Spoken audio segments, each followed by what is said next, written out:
Hello, ladies and gentlemen. Welcome into the show. You already know what it is. Sentell. We're live on YouTube. I am your host, the sensational Sentell Whiteman, aka Mr. No Days Off, aka the One Man Dynasty. Again, welcome into the show. Just probably a quick, little abbreviated edition of the show. Doing a Q&A show. Let you guys ask your questions, and I'll read your comments about what's going on in the world of sports right now. We're about a quarter of the way through the college football season. We're entering week 5, so we're starting to have a little clarity there about college football. Who's good, who's not so good. You want to talk about those situations, particular teams that are struggling, particular teams that are doing well. We can talk about that. The NFL season, we are in, this is week 4. So some teams are still looking for their first win in the NFL season. We got news and notes. We got some really good matchups this weekend in college football. If you want to look ahead and talk about some of those games that are coming up this weekend in college football, we have a big matchup in the NFL with 2 undefeated teams going to play this weekend. We'll talk about that a little bit. But all in all, today is more so for you guys. So like I said, I got some stuff we can go. I got a few things I want to get to and go over. But if you want to get in, ask your questions and get your comments in, feel free to do that. Give me just a second. Let me try to get this pulled up as I'll get the broadcast pulled up so I can see your questions. What are we doing? Why is it not showing it live? I am live. Hold on. Make sure I'm live. Yeah, I'm live. Everything.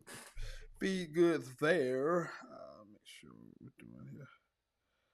Let's see. Why can I see that? Just give me a second. Stay with me. Bear with me. Stay with me. And we'll get through this show. Like I said, I just want to come on here for a second because, like, every week I'm not gonna be able to do the Monday show, which is I like to do, is just the Overreaction Monday show. So I don't get to do that every week. That's every other week. So this week we'll get this coming Monday we will have a overreaction show, and we'll react to all the games and matchups from this past weekend. And that's typically a great show. Today, just want to kind of go over some stuff that's some midweek thing. When you get to the midweek, like, there's no football. Yesterday, there's no football tonight. So this is kind of a good time to kind of get in here, catch a breath about what you saw this weekend, kind of look, and then get ready to look ahead to what you got coming up this weekend in the football schedule. So hold up just a second. I'm trying to get this thing because I'm not okay. There we go. All right, so I think we're good now. Okay, I think we're good now. I'm gonna sit this right here, and I can just, because if I try to look over there, I can't really see it, but I can see them from here. Okay, all right, here we go. So let's go over a few things from this past weekend in the football world. Nick Bosa. Look, man. I'm laughing to keep from crying because it's becoming just almost comical. It's becoming. I don't want to make this about me because this is about your show. This is your show. Comments, like I say, it's a Q&A edition, so I want questions from you guys, and I'll answer your questions as I get them right here, and you can leave your comments as well. So this is a Q&A edition. So I don't want to make this about me, but I'm not living right. In a sports sense, I am absolutely not living right. That could be the only explanation, right? That could be the only explanation, right?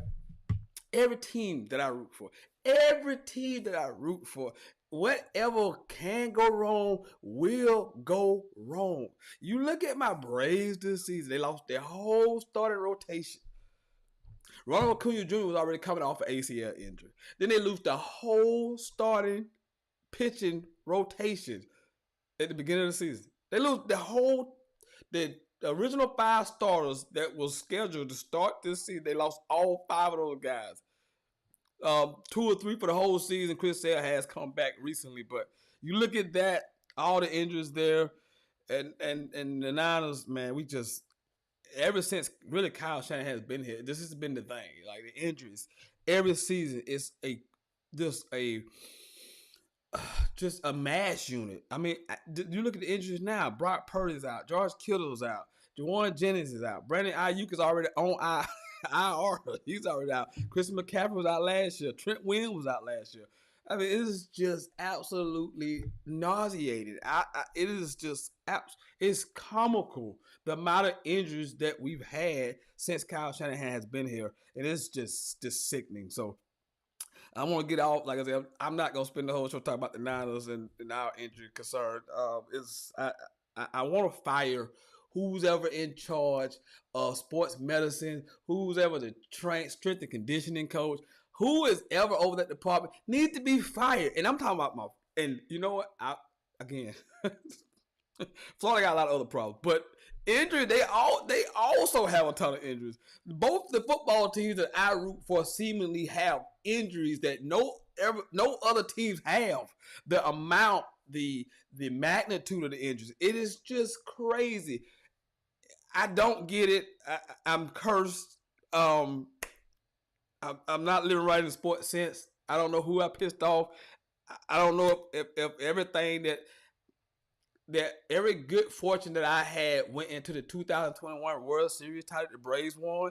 Every good fortune that I might have had just went all the way to the Braves. And you know, sometimes you have to sacrifice things. I'm sensing that is what has happened here. I am sensing that this is what has happened here, right? That Braves World Series title. You know that scene in the Avengers at the end where Thanos is sitting there and the guy asks him, "Did you accomplish what you set out to accomplish?" And he says, "Yes." And then the guy asks, "But at what cost?" At what cost? Did you accomplish what you set out to accomplish? Yes, the Braves won the World Series 2021. But at what cost? At what cost did it? Because it has cost me everything. It seemingly every season since then on the health front. It takes us. You don't even understand the strength that I have. You don't even get it. Like you don't know the torture, the pain that the teams that I root for have just put me in since that World Series title. Since that World Series title, I've been tortured as a fan. Just tortured. Just downright tortured. It's just not right. It's not right. The sports guys are just aren't smiling down on me. They do not mess with me. They don't fool with me. They don't like me right now. Shakira Rose says inevitable. I'm guessing he was talking about the injuries front news. Yeah, I mentioned. I mentioned my Braves. They injured. They have these injuries every season. Now, I think Albers is out now, but the season's almost over. But Riley's been out, and I mean, it's nonstop. And the Florida got so many injuries and stuff. Well, the other problem they have. Now the 49ers got the injury. Like it's just. Whew, I just have to just laugh to keep from crying. It's just over. Let's move along a little bit. Looking for some questions and comments because this is what it's about. You questions today, but we can talk. I got a few I got some notes written down. So, okay, this is one of my favorite. Okay, so we got some big college games this weekend, right? We got Bama. They traveling to Athens, Georgia. Take on the Georgia Bulldogs. Bulldogs undefeated. Both teams coming off bye. The last time we saw Bama, they look really, really good, but Wisconsin sucks. So I don't know how good Bama actually is. But it should be a great matchup, obviously. Between the hedges, we got undefeated Oregon, undefeated Penn State. We have no idea how good Penn State is. We think they're good. They haven't beat anybody. They played the School of the Deaf and Blind. They played Nevada, Florida International, and Villanova. Who in the hell put this schedule together? I have no idea. The AD should be fired for putting a schedule like this together. You're a major power program, and you're playing this garbage. For 3 consecutive games, this garbage? This is the schedule that you put together. This is one of the best. Most people think we tend to agree that this is one of the best teams in the country. Got one of the better quarterbacks in the country. Got an elite running back. We know the defense is going to do what they do. James Franklin's a really good football coach. But they put together this damn schedule. Nevada, Florida International, and Villanova. That is criminal behavior. This is a joke of a schedule. The AD need to have his ass for putting this schedule together. This is a joke. An absolute joke. We got Texas A&M, who's undefeated. They're hosting Auburn. Auburn playing really good football. Officiating mistakes. They may have beat Oklahoma last week. You got Ohio State. They're undefeated, coming off a bye. They playing Washington Huskies. They are 3-0. The quarterback for Washington Huskies playing really well. Damon Williams. He's playing really well. So we should see how that goes. Despite all that, we got the Eagles and Bucks in the NFL. 3-0 teams. The only matchup of 3-0 teams this week. We got the Bucks and Eagles. Should be a fantastic game. But before we get to all of that, the most intriguing thing that I'm looking forward to this weekend, the most exciting thing I'm looking for, other than Florida having a bye week, so we can't lose this week. So that's fantastic news. I'm looking forward to Sunday. Sunday night, actually. Dallas, Texas location. It's the Packers and the Cowboys. And guess who's coming to town? Michael Parsons. Oh my goodness. To quote the great Steve Smith, that's going to be blood, guts, and ass everywhere. Michael Parsons. I am so looking forward to this. The Cowboys are down 2 offensive linemen, if I'm not mistaken. From an offensive line who's already not good at protecting Dak. The down CD Lamb. Oh my goodness. There's going to be blood, guts, and ass everywhere. It really is. Michael Parsons is licking his chops. They're going to have to basically correct. The Packers are going to have to keep. This guy's emotions are going to be so wired, so hyped up. He's going to be just wired, geeked for this football game. The Cowboys are not going to do a video thing. And I'm okay with that. The guy played 4 years. He didn't win no Super Bowl. Why? Well, I don't understand why when somebody leave a team that they just automatically assume that you should get one of these. No. You don't just automatically get one of these. You played 4 seasons there. No. You got 5 years on a deal with the Packers. You in theory, you should be with the Packers as long as you were with the Dallas Cowboys. I mean, that's 4 years. They were great. Individual great years. You didn't win anything. You did nothing. So why would he get a tribute? That's fine. I have no issue with that. That they even have a thought of having a thing for Michael Parsons is just crazy business. But I am just so looking forward to this Cowboys game. I cannot tell you. I think that Michael absolutely goes off in this game. Oh my goodness. I think he goes off in this game. I'm over under 1.5 sacks. Over under 1.5 sacks for Michael Parsons this weekend. Take the over. The Packers coming off a loss to the Cleveland Browns, which was an unexpected loss. But the Cleveland Browns have the number 1 defense in the NFL right now. And Myles Garrett is playing lights out right now. He's absolutely playing lights out right now. He is the best defensive player right now in the league. And it's close. I mean, it's a lot of great defenders in the league. I don't want to shit on everybody.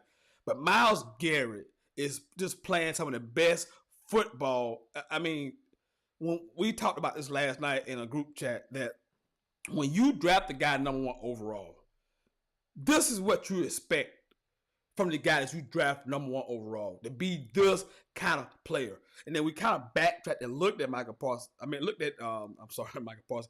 We looked at Myles Garrett he was a 5-star recruit. So every box of evaluation has been right about Myles Garrett. He was the number 1 recruit in high school. He was the number 1 overall pick out of college. So he's lived up to everything that you want a number 1 overall pick. This is what you want him to be. So dominant. Whatever position he played, just so dominant. He's the best player at the position, maybe the best player on defense. That's what you expect from your number 1 overall pick, and it doesn't always happen. This is the only thing the Browns have got right since they moved back to Cleveland in 1999. This is the only thing they've gotten right. So get them shots out. Myles Garrett has just been, I mean, lights out. If you want to know the dominance of Myles Garrett, go back. They have him mic'd up against the Packers this past week, and listen to some of the audio. He was just dominant. I mean, he was just terrorizing Jordan Love, just terrorizing him, just putting the fear of God in him. Like it was just unbelievable to watch. Shaquille Rowe, who would have thought that the Ravens Chiefs game would pit one of these teams at 1-3, would put one of these teams at 1-3, makes me sad. That don't make me sad, right? Because you have a small window. And the Ravens, for as great as Lamar Jackson is, for as great as Derrick Henry is, for as the offensive line, the defense has slipped. And this is what happens. You start putting all your money, typically wherever you put your money at, that's where you're going to be good at. And now they have a veteran quarterback, so now you don't have that salary cap flexibility. So the way to build a team now is to get a quarterback on a rookie deal. Now you can stack the roster. You can stack it on both sides. But once you start paying that quarterback that big money, now where are you putting your money? Now you go look at the Ravens. Quarterback, running back. Now they got a high defensive back. He's making a lot of money. Just paid him. But everywhere else, it's all on the opposite side of the ball. Running Stanley making a lot of money. So wherever you put your money, it's where you're going to be. 90% of the time, we're going to be good. The Chiefs, the same way.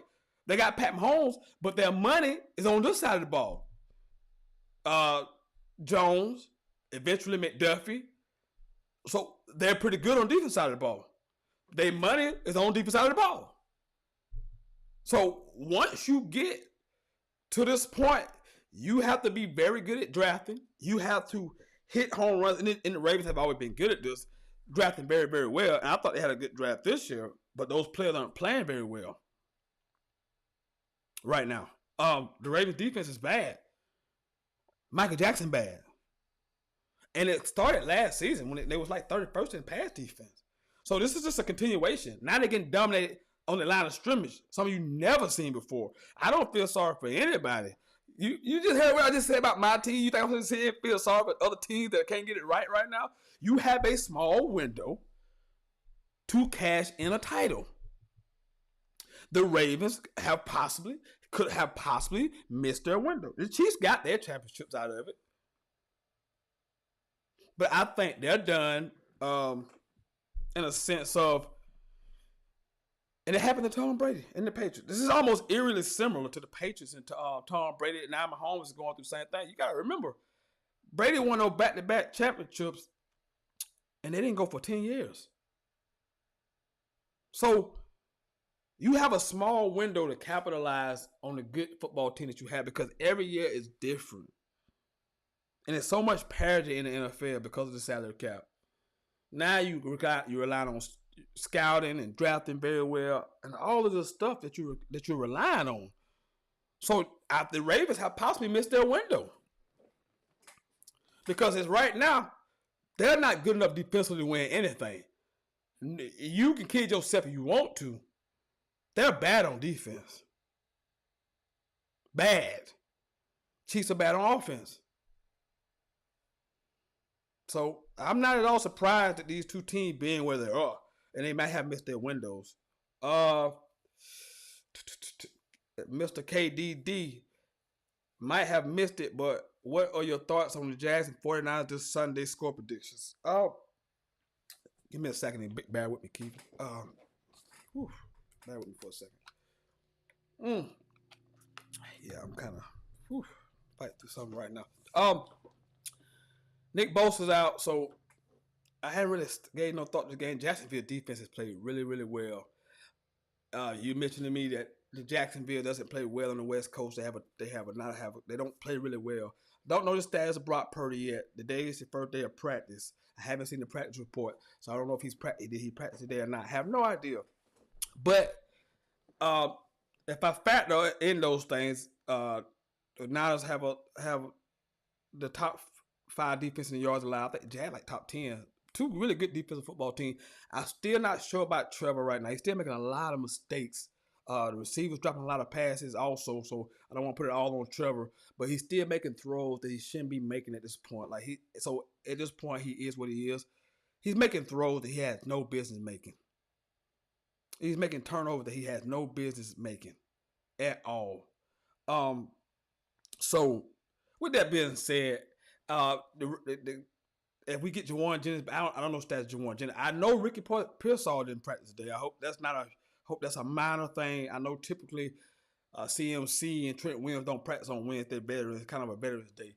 But just looking on the face value, I'm gonna lean toward the Niners just because the record of the Jazz going West Coast. Trevor's still not elevating the team to where I think it should be offensively. They got some weapons. I don't know if they can elevate those. He can elevate those weapons against San Francisco. And San Francisco defense playing really well, even without Nick Bosa this week. And I think long term we may struggle, but I think for this week, I think the Niners do beat the Jags. It should be a very competitive game, low scoring. Even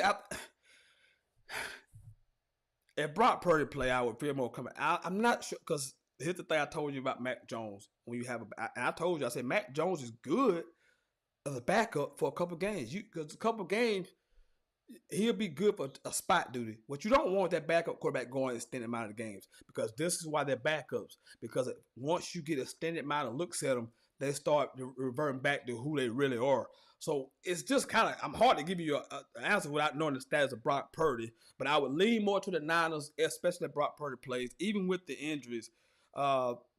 Given the Jags' offensive struggles a little bit, but both defenses are playing really well, so it should be a low-scoring game.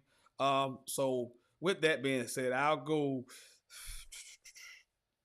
23-17, 23-29ers, somewhere around that range. Be a low-scoring game. Neither offenses are really geared up to really score like that, and both these defenses are playing excellent football. So really get to the Jazz. They've been playing really well. Shakira Rowe, what's wrong with CJ Stroud? Oh my goodness. Brother. Whew. I don't know. A lot of regression. Now, they only have one really good receiver. The offensive line has not protected him as well. He doesn't look decisive. He's holding on the ball too long. But, man, this is 2 years now. The rookie year looked good. Last year, he was okay last year. He was okay last year, but he has not played well at all this year. He has, let's call it what it is. He has stunk this year. He has been bad this year. There's no way around that. Again, they don't have but one receiver. Tank Dell's gone, probably missed this whole season. They got some young guy they're trying to bring in. Dalton Schultz is okay at tight end. No Joe Mixon right now. They do have Chubb, but at this point, Chubb is not a better running back than Joe Mixon. Joe Mixon is a big part of that offense. But CJ Stroud just hasn't played well. It's not seeing it very well. The offensive line is not holding up as well. I do think when Joe Mixon come back, that should help. Maybe get the running game going. But they don't have no explosive weapons outside of Nico. If you take Nico away, they really don't have no guy. They got two rookie receivers they brought in. He just hasn't looked right. This is the league has tape on you now. Now it's time for you to make your adjustment. And it don't seem like he's made an adjustment. And this is why you have to wait. This is why you have to be careful. I mean, and it's a long game now. It's like it's a long game. Because we have quarterbacks in this league right now. We've written off who got on new teams, who's playing better, and the ones that we've hyped up and put a lot of stock into, who's fizzled out. So it's all about the situation. It's all about your fit, your scheme fit, your coaching. All that stuff matters. Culture, like this stuff is important. Kyle Shanahan seems to do very well with guys who underachieve or who unexpected to be good. If you go get a talented guy, you don't seem to do well with it. But the one thing I noticed about the guys that play well, they're offensive guys. And they're good at coaching quarterbacks. The guy that you see are successful with the quarterbacks seem to be offensive guys who are good with quarterbacks. And you know, I don't know what happened with Daniel Jones at the Giants. He's still playing well. He's playing well right now, so we shall see. But I don't know about CJ. I'll get back to that topic in a minute. I got more questions. Shakir Rose said he loves Jacksonville this weekend. What's the point spread on that? What's the point spread on the Niners and Jags? I know you know. Mr. KDD, CJ Stroud definitely has played himself out of top 10 quarterback status. Look at his last games out. Yeah, last 10 games. Yeah, he's been bad. I mean, you can't justify how bad he's been. He just hasn't looked like, even last year. Like I say, last year he was kind of decent. And that before, that's when before Tank Dell injury, I would say the offense probably still looking pretty good. I think they played pretty well offensively when Tank Dell was there. So could this be a thing of not having two really good receivers? He only got one guy. The tight end is okay, and the other guys are young. So but the offensive line hasn't blocked well either. They haven't been able to run the football. That's another thing. You gotta be able to run the football, man. I mean, teams can if team can stop the run and just drop 7 people back in coverage, there's nowhere to put the football. This is just math. It is hard to beat 7 people in coverage. You have to make great window timing throws, layered throws, or what they call them. When you're going to get 7 defenders in the secondary, those throws are a lot tougher now because those windows are smaller.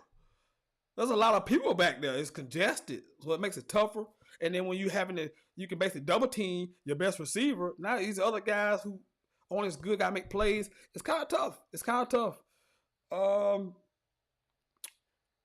Looking ahead, some other news and notes if I move along. Hey, it's a Q&A Wednesday right here on Sentell. I'm your host, the sensational Sentell Whiteman. So get your questions in. Like I say, it's a abbreviated edition. I was thinking on a half an hour, but it seems like I'm already at 28 minutes. So I might get a half. I might be able to sweep. I may be able to go to a half hour. Some other news and notes. The something that bizarre happened. Not bizarre, but Mike Gundy was fired this past week. If you're not familiar with Mike Gundy, I'm 40. You remember that guy? I'm 40, and I'm a man. Come out to me. He's been fired. He was at Oklahoma State for 20 years. And the timing seemed right. They were bad last year. They've been trending this way. And they've been really bad this year. They lost to Tulsa. Tulsa hadn't beaten them since 1953. And I think they hadn't beaten them in Stillwater since 1951. And they looked, I watched most of that game. They just had no clue. They had no identity. And he's an offensive guy. And that offense used to hum back in the day. Throughout the years, he's had really, really good football players. I can't go over most of them, but I can think a couple in my head. But he's always had really good offenses, and they've just looked bad. They've just looked lifeless, and it's time for a change. It seemed like it was time for a change. It was inevitable. So, yeah, Mike Gundy is out with the Oklahoma State Cowboys. So he's out after 20 years. Weird news in the NFL. I hear the receiver coach was fired from the Atlanta Falcons. Let me say that again. The Atlanta Falcons, who Sunday was shut out 30-0 by the Carolina Panthers, and on Monday they fired the receivers coach. Help me understand that. So I'm already thinking this is not a football situation. Clearly, it can't be. You don't blame a receivers coach for how bad the offense has been. It's one man and one man only. Now it could be a combination of things. We can kind of say the offensive coordinator as well, but I don't think it's the offensive coordinator because this offense didn't look this bad last year. It took Kirk Cousins fell off the wagon, but we saw Kirk Cousins fall off the wagon. This is a Michael Penix issue. You can call it what you want to call it. He has not played well. He has not looked. I had a lot more expectations of Michael Penix Jr. myself coming into the season. I thought this fucking offense would be one of the best in the league. They have playmakers all over the field. Bijan Robinson, one of the best backs in the league. I love Drake London. I love Darnell Mooney. I love Kyle Pitts at tight end.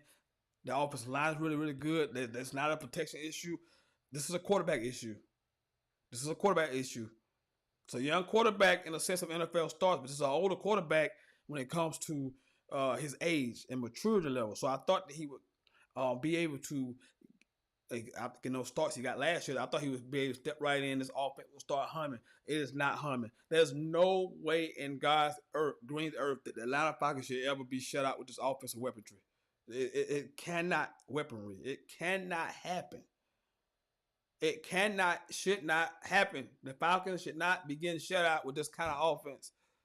They shouldn't. They have too many good football players on offense to be getting shut out. This is a quarterback issue. Now, could the coordinator have some hands in it? Maybe you need to find something he does well and get back to the basics, and get him back squared away. But right now, they're just not playing well offense, and it starts with the quarterback.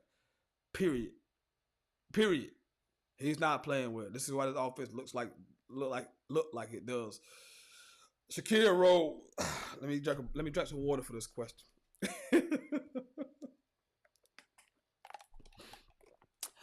What's to happen sooner? Clemson to fire their coach or Florida? Oh, Florida. Clemson's not firing Dabo Swinney. Clemson, and I don't want to defend Dabo because Dabo's done this to himself. Dabo has been hard-headed, has been stubborn. This is a new day in college football. And we'll get back to him in just a split second. But Dabo's got like a $60 million buyout. They just went to the playoff last year. Clemson fans are spoiled. And I have no problem. And I want to say this. Let me say this about Clemson fans. I'm not, you know why? I'm not blaming you guys for being there. And Dabo has to stop lashing out on you guys. Because you know who fault it is? You know who fault it is? It's Dabo's fault. You created expectations. You created the standard. You don't get to go back. You spoil your fan base by the success that you have. I would rather be in that situation than go into a season every year thinking, do we have a chance to win? Could we go 8-4? Could we go 9-3? No. Clemson fan was right. You went to the playoff last year. You brought back the same team, if not with added pieces, a few added pieces. We expected Clemson to be really effing good. You brought in Tom Allen, the defensive coordinator. So Dabo had to start lashing out on his fan base. You created expectations that you did that. And you should want them high. They should expect you to be good. You created that. Now, in your defense, if y'all want them gone, you might have forgot about the Tigers in the late 80s and the mid 90s and the late 90s and how bad they was out the oh God, the guy who won the national title. Oh God, I done lost his name. Oh God, Ford. What's his name? What's the guy's name was? Anyway, what was the guy who won the title? Clemson. But anyway, after him. You know, the Tommy West and the Tommy Bowens and all that. You want to go back to that? Where you was basically a mediocre program, pretty much. You're 7-5 and 6-6. You're 8-4. You know, maybe get a 9-win season here. Maybe. Do you want to go back? Do you want to go back to that? I'm sure you don't. So I can see a little bit what Dabo was saying, but at the same time, Dabo, you created the standard. The 10-year excellence, the 10-year run there of excellence that Clemson had. 10-win seasons. Going to the playoffs. Compete for national titles. Winning 2 national titles. The standard is set. As long as you're there, the expectation is going to be that Clemson is going to compete for ACC title and the playoffs and national titles. That's it. You are who you are. You have created the standard. Florida is going to fire their coach. So, unless it just gets really bad for Clemson, but you ask what happens sooner, Dabo's not going nowhere. I think Dabo got a $60 million buyout. Dabo's not going nowhere. They made the playoff last year. This is nonsense. It's a lot. They are playing like stir fry. They've been awful. They have been bad. Both teams are bad. But one coach was on the hot seat already. The other coach is a 2-time champion head football coach that made the playoffs last year. So he's not going anywhere unless he just gets tired of the fan base, which just, again, Dabo, It comes with the territory. You've been so good for so long that you've forgotten that you can be criticized. And there's a lot of criticism going around for Dabo right now because if you look at the program, look at the position coaches, and look at some of the players, look at some of the people who are coaching these players on his team. One thing about him early on, he had great assistants and great coordinators. A lot of those guys have left. The guy that he's replaced those guys with have not been good. A lot of Clemson alum. And that's a gift and a curse to have former players on your staff. That's a gift and a curse. There's a lot of former players on those staff. They're not doing a great job. They're not. So that's what's hurting. That's what's hurting Clemson. I don't spend a lot more time because I don't want to spend a lot of time on Florida. I don't want to turn this into that. I could be all night. But he asked me about Clemson, so I want to give you my thought because that's why I think it's happening. So the Garrett Riley hire has not been great so far. Has not got a return on investment. I don't blame Tom Allen. Tom Allen just got there. Those guys on defense are not playing hard. So that to me, that's position coaches. They're not playing hard. They're not coming off the ball. They're getting pumped. They're getting whipped up front. That's not a scheme issue. That falls on the players at some point because they got to start playing and they want to be there.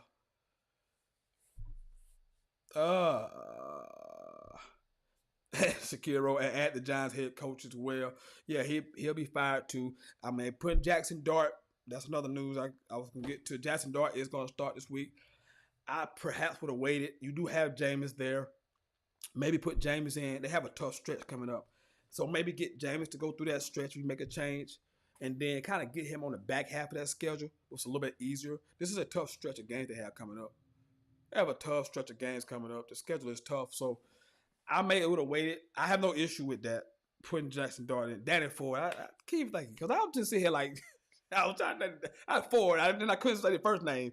So, so I'm jumping around here because I get questions. I go back to what I was talking about Clemson. But, yeah, Danny Ford. So, you do want to go back to Clemson. If you want to go back to what you was after Danny Ford, just be a mediocre program and just be an average program that's not in the forefront of college vortex. Like, go ahead if you want.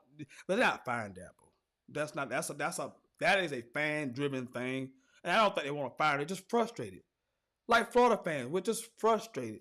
We need to fire our coach, but it's frustration. Our coach is 4 years in. The offense looked the same as it did the first year he got there. It's time for a change. The team looks lackluster. The team doesn't show effort. They don't show energy. They're having the same penalties, the same discipline issues. The offense is fucking ass. The play call is whack. The offensive line is fucking terrible. We got two offensive line coaches. The development, so they can't recruit. This is Florida. I'm sorry. I'm telling y'all. This is Florida now. I'm talking about now. Now they got two offensive line coaches. Two of them. They don't recruit at an elite level. So he said that's fine. They're not big recruiters. So if you got two offensive line, you think it's a developmental group. Now you can't even develop the motherfuckers that you have. They are not highly recruited. So what are you good for? We have two offensive line coaches, and neither one of them son bitches can get anything out of these guys. These guys are terrible. We had two starting offensive linemen last week. Now PFF do grades. I don't know how they come up with the grades, and it's kind of tough because you don't know what each player was supposed to do on each particular play. You don't really know that without knowing the scheme. We had two offensive linemen that started the game this weekend that had a zero. They had zero PFF grade. It's 0 to 100. They had zero. We had two offensive linemen that started on the right side of the offensive line that had a 0 PFF grade. And you have two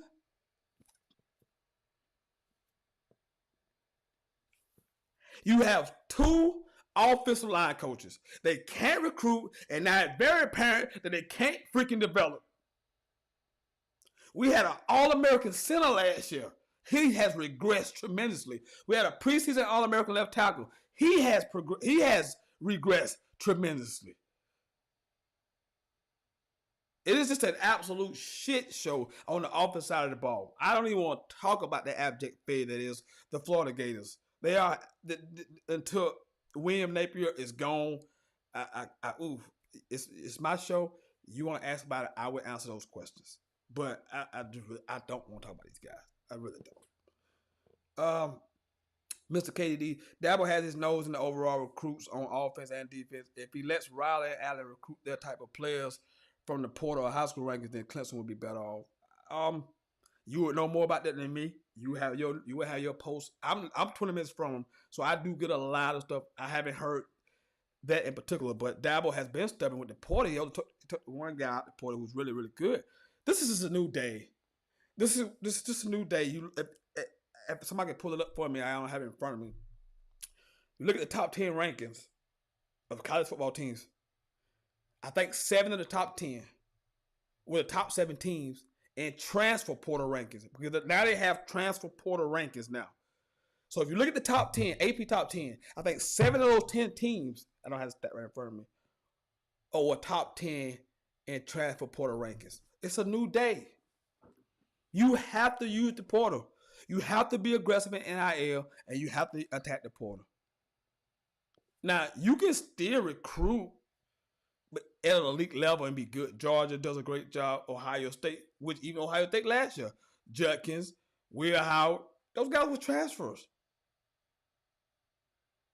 But Georgia don't hardly take. Georgia got 2 receivers. They took Branch from USC this year, but typically they don't take a lot. But they just take a few. But they recruit at a high level. Ohio State recruits at a high level. Oregon recruits at a high level. These guys still take in transfer portal guys. You have to be aggressive in the portal. You have to be aggressive in the NIL. Dabo has refused for the most part, not to use it, and this is going to cost him. See, I think Clemson gets worse. I think the wheels start to get really. I think it starts to get really, really bad in Clemson after the season. They have a nicely recruited guy on the bench, but you're gonna lose. You're gonna lose T.J. Parker. You're gonna lose Peter Woods. So it's starting to start. Okay, this is the beginning. And I think I might have mentioned last year the dynasty. I think I had a segment about Clemson and Alabama. I think maybe last year, maybe 2 seasons ago. I said the dynasty over. Those runs are over. You can see that coming just with the player recruit, and plus they're not the way they're in the portal. Alabama for different reasons. That kind of same reason when Nick Saban was there. Kind of same reason Dabo going. But now Alabama don't have the talent. They're not pulling the talent that they were pulling in. So this is a new day. The teams that are thriving know how to use the portal, aggressive in the NIL, and they're flipping their rosters. Teams are just flipping their rosters. So teams are being bad one year, being good the next year, like instantly. Like I say, you can still recruit high school players. They're absolutely always gonna be a lifeline, because you need 85 players on scholarship. So you have to get high school players. But if you're not using that portal and you're not being aggressive in that NIL, you're gonna be in trouble in this college football landscape. And I think that Dabo is falling into that. And I just think it's the beginning of the tip of the iceberg for Clemson. I think they're gonna get a lot worse. I think the program is gonna take a slide and kind of go back, probably fall back to mediocrity right now, unless Dabo is gonna change. And I don't see it. I just don't see it. He hasn't shown the willingness to change. So stand by on that one. Shakira Rowe, what's your thoughts on the way Jacksonville is using Travis Hunter, rookie from Carolina? Raiders, etc. are doing well. I don't like the way Duval is using Hunter. He's not flashing at all. He should be on defense. I think he played more defensive snap last week than offense. So I think they're starting to understand. And here's the thing: when you play defense as a cornerback, if we're not mentioning you, that's not a bad thing. That's not a bad thing. If we're mentioning you as a cornerback, you're either getting some picks or you're getting picked on a lot. So it's not a bad thing. I just think he's just naturally a gifted defensive back. He's so athletic and elite with the ball in his hand. The Jags want to get something out of him offensively. So I just think that he should be full-time on defense, and then you put a couple plays in there on offense to get the ball in his hand here and there. But to try to make him a full-time receiver or even 75-25, that should not be the case. But like I mentioned last week, I think he played more snaps on defense than he did on offense, if I'm not mistaken. So they're starting to grasp that. And like I said, you might not see him flash as a cornerback on defense. It's not really a thing unless you're picking the football off. Um, not hearing your name called is not a bad thing when you're a defensive back.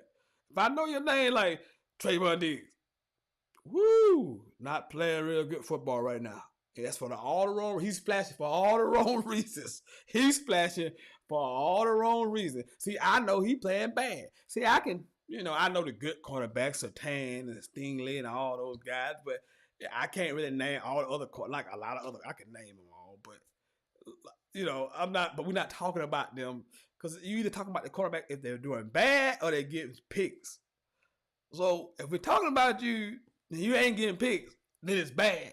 So I just think that Travis should be on defense. Just my opinion. I think he should be on defense exclusively. But we shall see. Mr. KDD, it was a 0 pass blocking grade, but still horrible. 0. Look. Yeah, you talk about the Florida games, because look, man. They had a 0 pass blocking grade. Whatever. Nobody was over 50 total. I think no 5, not any 5 of the guys were over 50. Now I think they've been bad all year. I think Austin Barr might have had one good game. The rest of the year they've been bad. The offensive line is just horrible. I mean, it's just been bad. The whole offense is bad. William came out. They had a Wednesday press conference. Florida's on the bye week this week. So he did talk to the media today. And he's going to continue to call plays. Hey, you talk about a man who's committed to going down with the ship. The Titanic went down, the band and the captain went down with the ship. This is William Napier right now. Hey, look, I don't care how bad you say my offense is, how putrid we are. We are 100 ranked in total offense, 100 ranked in scoring offense, 100 ranked in third down efficiency offense, 120-yard pass plays, 130-yard pass play. Like, we had one pass play over 25 yards.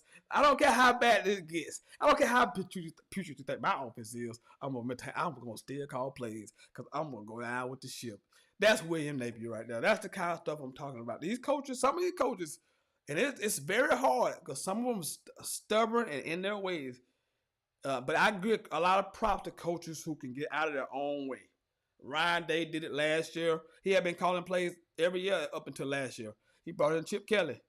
He swallowed his pride. Brought in Chip Kelly. Chip Kelly called the play. They went down to the championship. He one of the best play callers out there. He gave it up.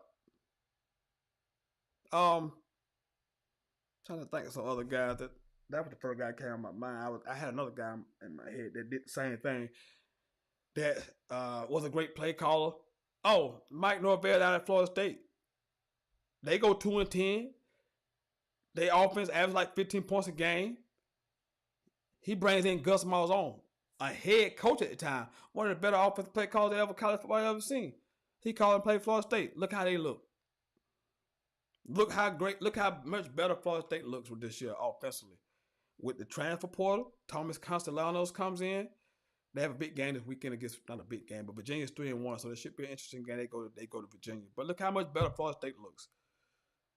Virginia quarterback Chandler Morris, that's Chad Morris' son, the former Clemson coordinator from back in the glory days of Clemson, the early glory days of the Dabo era. But just look how much better they look. It's all about, man, adapting, man. You either adapt or you die. I always say that change is inevitable. Growth is optional. Change is inevitable. Growth is optional. Change happens around you every day, constantly. But do you choose to grow? Do you choose to grow? Now, William Napier, despite that 4-game winning streak last year, the end of the season, the offense still wasn't doing that. The defense played great. We made a few plays here and there. The offense still was static. It was still an ugly, bogged down offense. Still ugly. And instead of what you do, let's build on this. Let me grow. Let me grow this. Let me bring in somebody let me bring another coach in. I got another chance on life. Another lease on life. I can give up the offensive coordinator, do this. Let me focus on other stuff. We have a chance to be really, really good. We got some talented players. But what do? You going to call the plays. And that's about 50% of the reason why it is what it looks like now. You don't choose. He didn't choose to grow. He chose not to grow. College football is changing, but he didn't grow. Let's get a few more things in before we get out there. I can't believe we got an hour, almost an hour out of this program. We talked about I hear you getting fired, and then we talked about the Falcons looking bad. Michael Penix Jr. has not played very well at all. He has to be better. He has to absolutely be better. We have another big SEC matchup this weekend. I didn't mention LSU at Ole Miss. Both teams are 4-0. LSU hasn't looked great. They might be 3-0. They might have a bye last week. They haven't looked great. Ole Miss is down their starting quarterback, but you wouldn't know they were down their starting quarterback because the backup quarterback has played 2 weeks in a row, and he has played his ass off. And I can't even say his name. I'm not going to try to say his name. But so this is, again, coaching. Offensive-minded coaches, quarterback whisperers. Lane Kiffin is doing it down at Ole Miss with a guy nobody never heard of. His backup quarterback is down there playing tremendous. So, all of this, these guys are young and hasn't blah, blah, blah, blah, blah, and all this and that. And the third, when you have really good coaches, they pull stuff out of these players. They can scheme up certain things. They can play to their quarterback's strength. They can play to their offensive strength. They can eliminate their weaknesses. They can hide their weaknesses. That's what good coaches can do. They can heighten this. They can heighten their strengths, and they can minimize their weaknesses. That's what great coaching can do. But when you have bad coaching that cannot offset these types of things, that's what you have. Mr. KD was 0, but yeah, my God. Yeah, Shaq, 0. You heard it right. 2 guys, not 1 guy. 2 guys on the offensive line. There's 2 starters had 0. Not 1 guy, Shaq. 2 guys. Not 1 guy, Shaq. 2 guys. You ain't gonna win a football game. I haven't gained the Florida stats. I know most of you people saw this Florida game, so I'm not. I'll regurgitate the stats in a second. Let me read these. I got a couple comments here. Shakir wrote, any thoughts on baseball postseason? Oh man. I like the way the Cubs finished the season. I like where Milwaukee's been playing. I love Toronto. Big fan of Toronto. I'm a big fan of Toronto.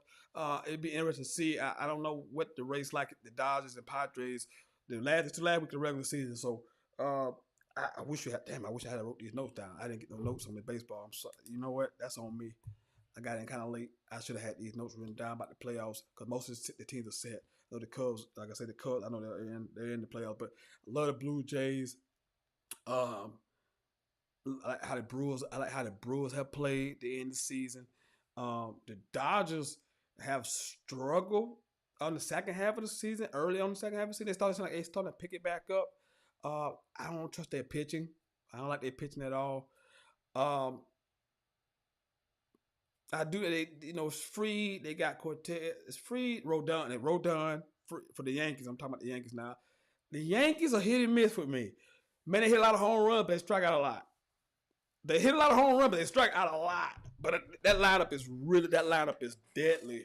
That lineup is deadly. Grissom and Judge and Bellinger and Jazz and man and Blope and they got they got some no pun intended, the bombers from the 20s. They used to call them the bombers, the Bronx bombers.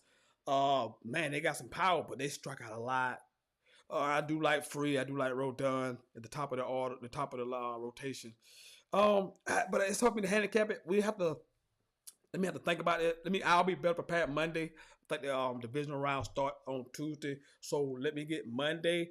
I'll have a playoff bracket. I had a playoff bracket in my hand. And we can, like I said, I could go something out. I'm not particularly sure who's in at this moment. I like Seattle. Seattle's played really good all year. Kyle Riley has been tremendous. I think he got 56 home runs. He broke the catcher record. He broke the switch hitting record for home runs. I think Mickey Mantle had the record. He broke the home run record for a catcher. He's been tremendous this year.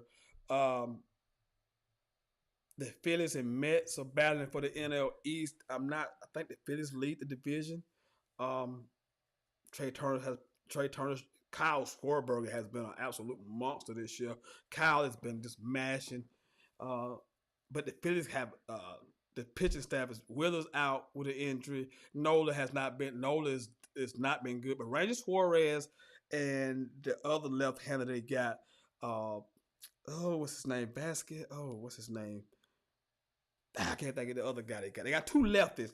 Ranger Suarez has been good, but there's another lefty who strikes out. He strikes out a ton of people. I cannot think of his name.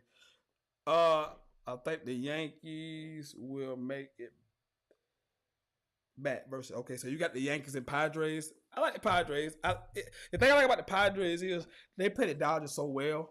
Like they play the Dodgers really, really well. They always play the Dodgers well, and it's the one team the Dodgers probably would not want to play in the playoffs. Like they wouldn't want to play them, cause they're kind of like the Phillies are to the Braves. Like we beat everybody else, but if you put us against the Phillies in the playoffs, we are terrified of the Phillies because we just don't believe it. Like it's something about that matchup. The Padres always play them well. I like the Padres. I'm trying to think. The top of the rotation, I think they got Nick Pivetta at the top of their rotation. Uh, what's the guy? Yu Darvish has come back late in the season. He hasn't been good since he's been back. Dylan Cease is a feast of famine pitcher. Good God Almighty! He's either gonna strike you out, he's gonna give him a home run. Yeah, he's gonna give him a strike. He's gonna strike you out and give him a home run. But I love the Padres. Tatis, Machado, Bogarts. Those guys are really, really good out there. But I went to Monday to the bracket. When the bracket come out, let me get a little bit. Look, I've been watching a little bit of baseball, but once the Braves have been basically wiped from the face of the earth, my baseball, I got one eye on it. Not like I need to have both eyes on it. I have one eye on it. Like I said, I love how Toronto's playing. I love Milwaukee. Milwaukee and Toronto to me, for the last couple of months have been like the best two teams. So it'll be interesting to see. I like the Yankees. Like I say, they feast the family too. They strike out a lot. It'll be interesting to see how Judge plays in the postseason. He wasn't very good last year in the postseason. He hasn't been good in any postseason, to be quite honest with you. But the Yankees are dangerous because they always have a chance because they have so much power. The power game that the Yankees has is they lead in home runs. They just whew, but they strike out a lot. They top 5 in strikeouts. The Mariners the same way. The Mariners hit a lot of home runs, but they strike out a lot. And in the postseason, when you facing better pitching and the runs are at a premium, it's about teams who can squeeze out good at bats. That's why I like the Brewers and the Toronto and the Phillies. I like the Brewers and the Toronto. I like Brewers and Toronto, Milwaukee and Toronto because they hit good. They hit anybody. They two of the better hitting teams in the league. The Phillies are two. But Toronto and Milwaukee, they hit good pitching. And they got good pitchers. Milwaukee got a great rotation with Peralta and the Miz. They got another guy in that rotation. They got a nice rotation. Toronto, they got Max and Lauer, Barrios, Lopez. I don't know about their pitching. I'm a little nutty about their pitching, but just without me doing my studying, I'm gonna go study this since you brought this up because playoffs start Tuesday. I like Toronto. I like Milwaukee. So let me adjust. I may adjust, because I want to make sure that I'm looking at this right. But I like the teams that hit better than teams that have power in the postseason because you face better pitching in the postseason. That power a lot of times is negated. You don't see a lot of big 9, 10 run games in the postseason. These games are 2-1, 3-2, 4-3. They're gonna be tight. The managers gonna be bringing in bullpen guys. The starters leashes are a lot shorter, so you're bringing in bullpen guys. And these bullpen guys on these good teams, they all throwing 97, 98, 99. They coming in to just strike out people and get people out and just dominate. So these games are often very close. So the teams that can do the small little things are the teams that I want to go with, not the big flashy teams like the Yankees, big flashy team. The Padres are kind of a flashy team. So I'm gonna take Toronto and Milwaukee right now, and let me get back to you. Do like the Cubs. Do like the Cubs too. The Cubs, not a great hitting team, not a great home run hitting team. They just play really good, solid ball all the way around. They got one of their better pitchers back late in the season in Horton. But man, I'm glad you brought that up. I hadn't even thought about the baseball playoffs. Last week of the regular season is this week, so we are heading to the one of the better times of the year when playoff baseball, October, the fall classic. So yes, good shit. Let me go over some of these games for the weekend, notable games for the weekends, and then I'm gonna get out of here. So we have 6 teams that are 0-3 in the NFL. 4 of those teams, well, there's 2 matchups of these out of these 6 teams against each other. So somebody's gonna win a game this week. So Jets, Titans, Dolphins, Giants, and Texans. Jets, Titans, Dolphins, Giants, Saints, and Texans. Titans play the Texans. Dolphins play the Jets. Who gets their first win? I'll take the Texans over the Titans. If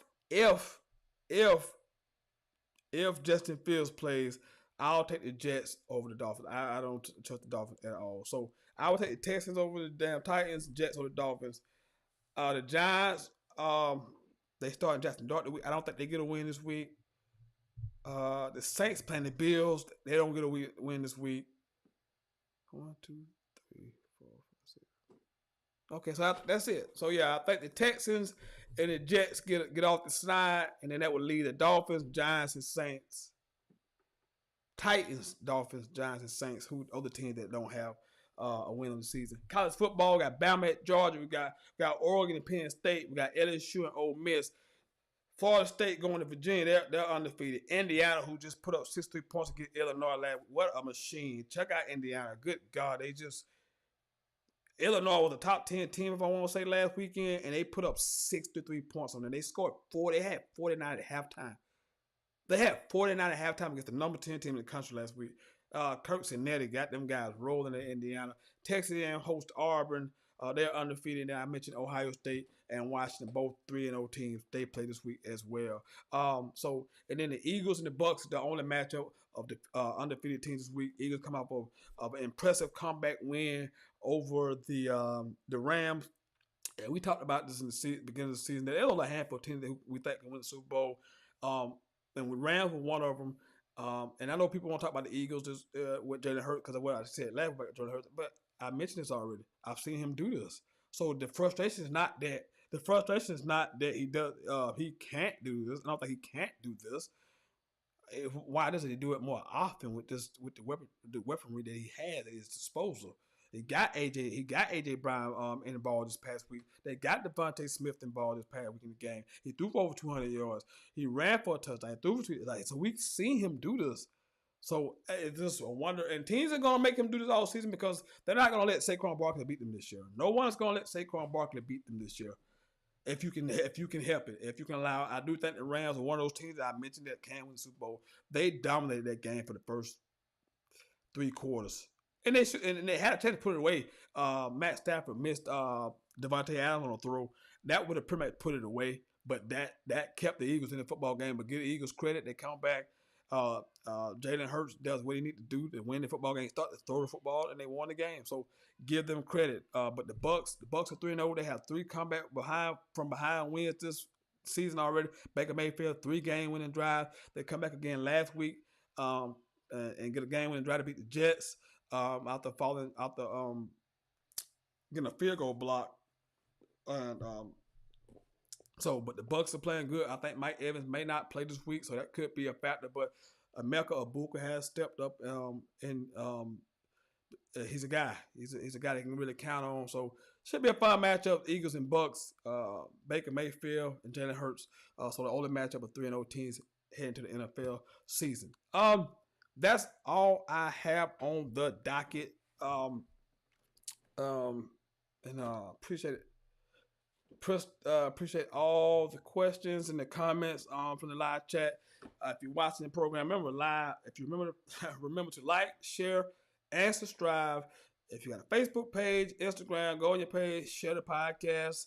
Uh, share the podcast and let everybody know about the podcast. So we'll be back Monday and we'll be discussing all of these matchups and we'll react and overreact to what we saw from the weekend. Should be a crazy weekend. Also Monday, baseball playoffs. I'll have the bracket in front of my face. I have a little bit more breakdown of the teams that's in the playoffs, and I'll give you my actual prediction for the World Series because he kind of threw me off on that, and I try to remember just off top what I knew just off top of my head. But appreciate you guys tuning in. It has been a great show. We'll see you guys on Monday. This has been Sentell's Intel live on YouTube. I'm your host, the sensational Sentell Whiteman, aka Mr. Noise Off, aka the One Man Dynasty. Sonny Bridges, before I get out here, he says, "Go Nose." Appreciate the shout out for your nose. We'll see you Monday, 6 o'clock, right here on YouTube. Until next time, I'm out. Peace.